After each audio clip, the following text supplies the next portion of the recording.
How do you really ride a FIXIE like a pro? That's what today's video is all about. Let's get into it.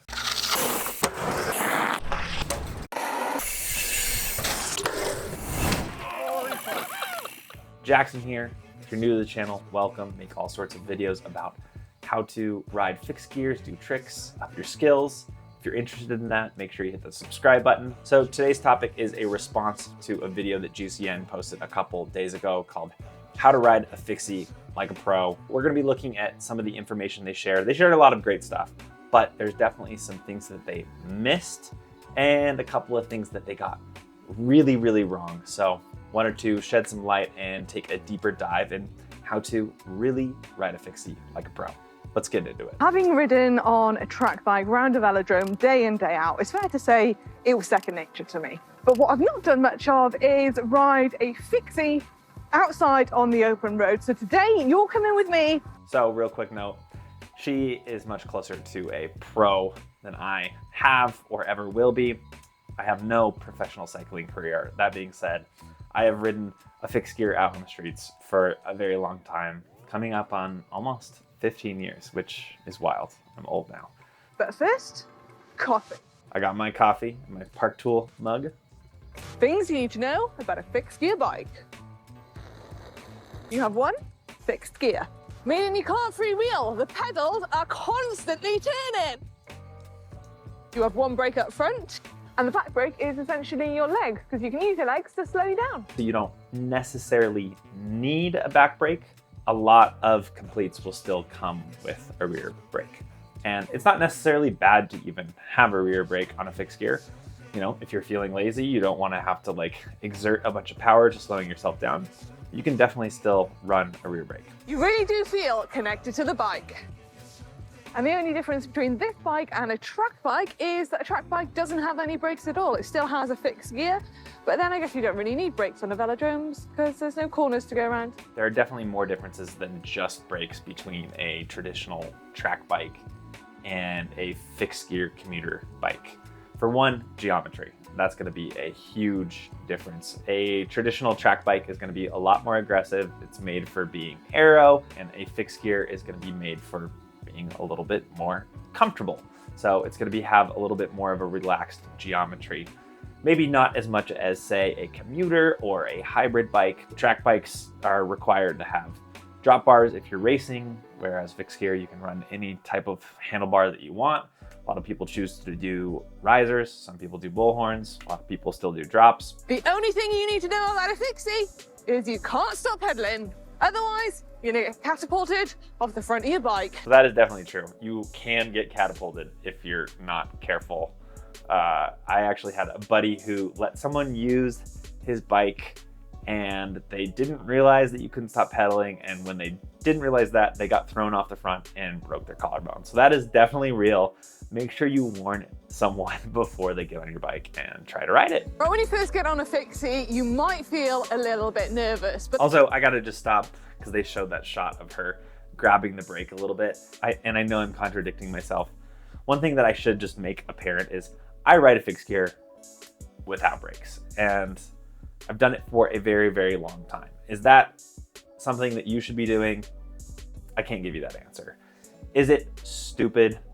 Probably. But if you're riding a fixed gear, I think part of the fun is controlling your speed with your legs, regardless of whether or not you are riding with a brake. So I would not be like feathering the brake as you're riding by any means. I would mostly be controlling the bike with my legs as much as possible on a fixed gear, and then just having that front brake there in case of an emergency, or if you really were feeling lazy. that is absolutely normal. And personally, the thing I worry about the most when I'm on a FIXIE is not being able to stop. But in reality, I can. I still have my front brake and I have control with my rear wheel as well. It's also worth noting that it is actually a legal requirement in some countries to have a front brake on your FIXIE, so keep that in mind. One thing, if you're new to fixed gear culture, there's a lot of big ego things about running brakes versus not running brakes, and it's always going to be safer to ride with brakes than not ride with brakes. That being said, I don't ride with brakes, so it's a little bit of, do as I say, not as I do. There's actually a law in Berlin. I think if you're riding a fixed gear without brakes, they can just take your bike right then and there, and they actually destroy it. Like, they will not give you your bike back. Maybe it's not the first time they take it, maybe they give you a second chance, but I know some people who ride out in Berlin and they told me that, yeah. One quick note, I tried to Google this law after the fact, and maybe it's because I'm searching in English, but I couldn't really find anything except for some articles back in like 2010. That being said, I have heard this from multiple people. Maybe it was just a specific incident. I have no idea, but just want y'all to know. Now, it is normal to feel nervous when you get on a bike, but when you feel nervous, you tense up your body, your arms are quite stiff, and that's just going to make things a little bit unstable. So try your best, take deep breaths, relax, and remember that you're okay. You can stop. Now, I'm using flat pedals on my FIXIE, and most of the time people use FIXIE bikes to commute around town, and plus I saw all the cool kids do it, so I was like, you know what, I'm gonna put flat pedals on too because I want to be cool. But you can actually use clipless pedals on your FIXIE, and it might actually be a little bit better because you're going to be clipped into those pedals, meaning that you can really back pedal on the back wheel to help you slow down. Yes, the cool kids ride with flat pedals, but when the cool kids ride with flat pedals, they either are putting cages or foot retention like straps. You need something on a fixed gear to be able to pull up on. You cannot just rely on a flat pedal. Otherwise, you're just not going to be able to effectively control your speed. Not to mention, if you're going down a hill or going fast, it could be easy to have your feet fall off the pedals and they're going to keep going around. And it's going to be really hard to get your feet back on there safely and be able to control the bike. She's right, you can ride with clipless pedals. I personally prefer not to because, one, I like to just be able to wear casual shoes and be able to ride my bike. If you're riding with clipless pedals, they have release points, and I've had it pop out on me when I'm doing a skid, and that can be really, really scary. I know lots of people who ride clipless pedals. Personally, for me, I just don't like it. And I think if you're a beginner getting into fixed gear, not really worth it to start off on clipless pedals. What I would recommend is getting some BMX platform pedals, similar to what she had, but then run them with straps. You can get them adjusted to your shoes, and then that way you can, one, stay glued to the pedals, especially if you're going fast, and then also if you're able to skid, which I have a tutorial on how to skid. It's going to be harder to take your foot out, so be mindful of that. It definitely takes getting used to, and takes a little bit of extra skill and thinking, and you might topple over once or twice, but it's definitely worth it. Now, obviously, one of the main worries people have when riding fixies is about the braking. And I'll be honest, it does take some time getting used to braking and slowing down using your legs and knowing exactly how much pressure you need to put on your legs to slow down. But like everything, it takes practice. So keep at it.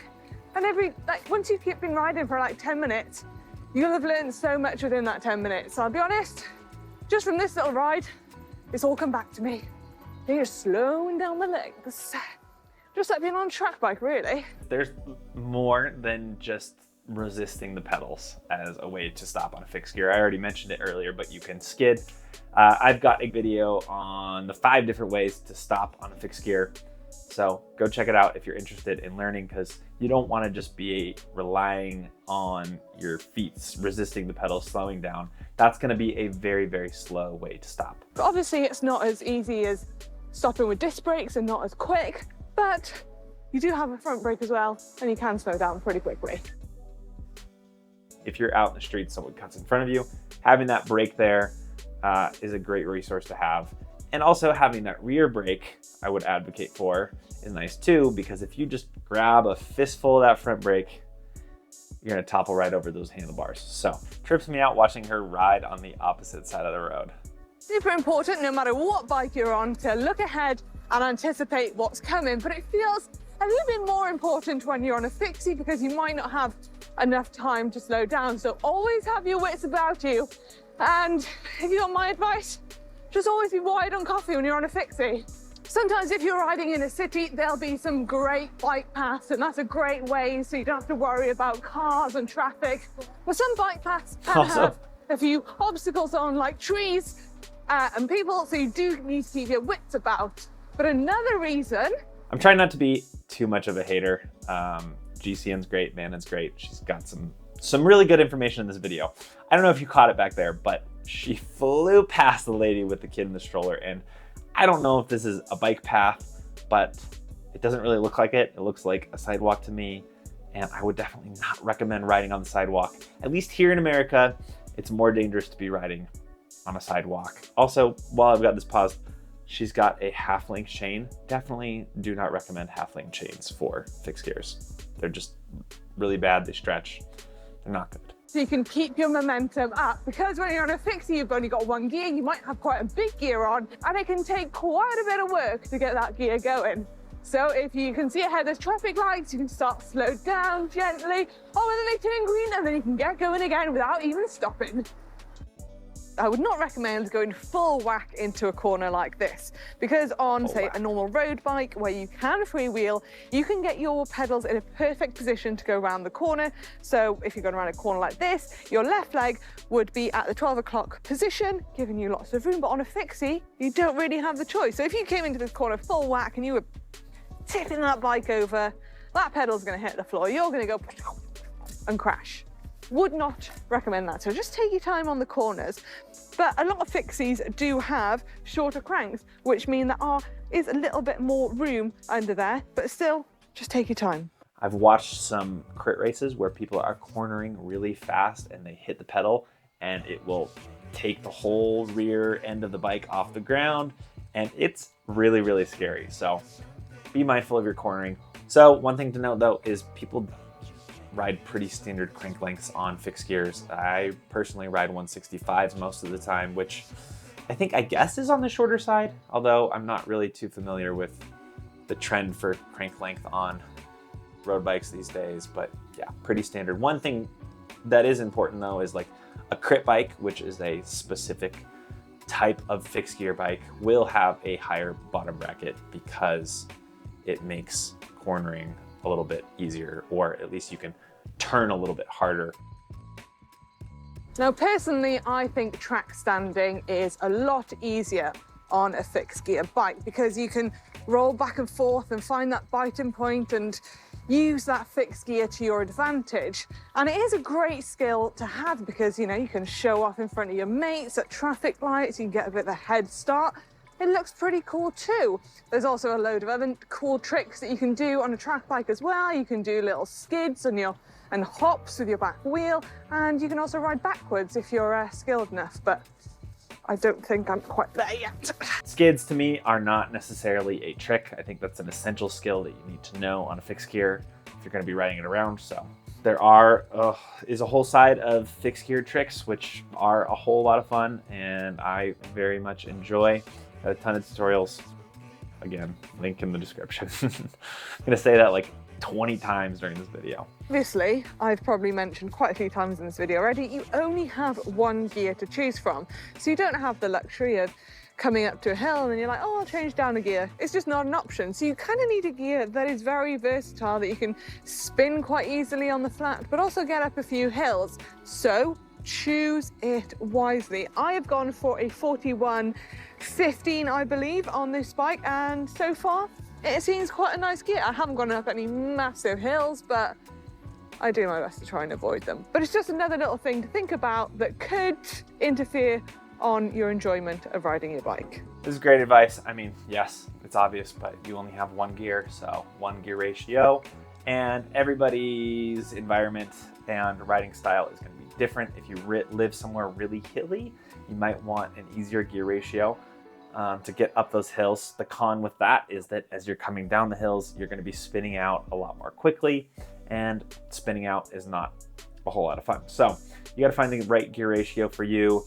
There are a ton of online resources to help you figure out gear ratios. One thing that I recommend is making sure that you have a good number of skid patches with your gear ratio. Personally, I like odd number of chain rings, so like a 47 tooth or a 49 tooth is going to give you a ton of different skid patches and wear through your tire more evenly. In terms of how hard or easy your gear ratio is, Like I said, there really isn't a correct answer. I'm gonna look it up right now, actually. Let's go look at a gear ratio calculator. So my current gear ratio is 49:19. I'm not affiliated with this at all. I will put a link to it in the description of the video. Tire size 23. So this gear ratio is 213-ish inches. It has 19 skid patches. That's a lot of skid patches, so really good. You just have to play around with it, and you know, if you can get a nice chain ring that's pretty versatile, you can go up or down with your cogs. Those are obviously a little bit cheaper than buying a new chain ring, and then you can dial in the right gear ratio for you. Hopefully you enjoyed coming along on my FIXIE ride. I know I had so much fun. Shout out to Manon and GCN for sharing a lot of good, helpful tips on how to ride a fixed gear. Obviously, I had a few critiques and a couple things to add. I have a ton more tips and tutorials and content to watch if you're just getting into riding a fixed gear, or maybe you want to level up your skills, or maybe you want to learn some tricks. So check out the library. Also hit that subscribe button. Got a ton more stuff coming soon. Got a whole new batch of gear in the web store, so go check it out, foedgang.com. I'm really excited about it, and I hope to see y'all in the next one. Thanks for watching.